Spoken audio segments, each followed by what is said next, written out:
कोणत्या वाईट रिलेशनशिप मध्ये राहण्यापेक्षा चांगलं आहे एकटे राहणे, आणि एकटे राहण्यापेक्षा चांगले आहे कोणत्या चांगल्या रिलेशनशिप मध्ये राहणे.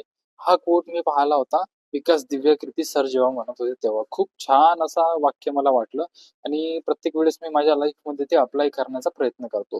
म्हणजे जेव्हा कधी मी कोणत्या बॅड रिलेशनशिप मध्ये आहो, मग ते मित्र मैत्रीण कोणीही असावी, त्याच्या बाहेर निघलेलं बरं राहते. आपण एकटं राहिलेलं बरं राहते, आणि जेव्हा आपण एकटं राहत आहोत तर नवीन मित्र मैत्रिणी बनवणं हे चांगलं होते. कारण कसं आहे, लाईफ मध्ये लोक येणारच आणि लोक जाणारच, आणि तुम्ही सुद्धा लोकांच्या लाईफ मध्ये जाणार आणि पुन्हा तिथून बाहेर निघणार. ह्या सगळ्या गोष्टी चालतच असतात. Only constant is change. Change continuously होतच असते, आणि चेंज होणे हेच एक समानता आहे प्रत्येक गोष्टीमध्ये. लोक तुमच्या लाईफ मध्ये येणार, काही वेळासाठी राहणार, मे बी कमी राहणार, कमी जास्त राहणार, पण ते राहणार आणि त्याच्यानंतर त्यांचा वेळ झाला की ते निघून जाणार. आपलं पण सेमच, आपण कोणाच्या लाईफ मध्ये जाणार आणि आपण तिथून निघून जाणार. हे वेळ असते काहीतरी ठरलेलं. आपण प्रत्येक गोष्ट चूज नाही करू शकत, आणि प्रत्येक व्यक्ती आपल्याला चूज नाही करत. तर जेव्हा आपण हे लक्षात घेतो की असं होणारच आहे, तर आपण एक्सेप्ट करून घेतो आणि जास्त दुःख होत नाही, आणि आपण लवकर जास्त मूव्ह ऑन करून घेऊ शकतो. बेस्ट विशेस.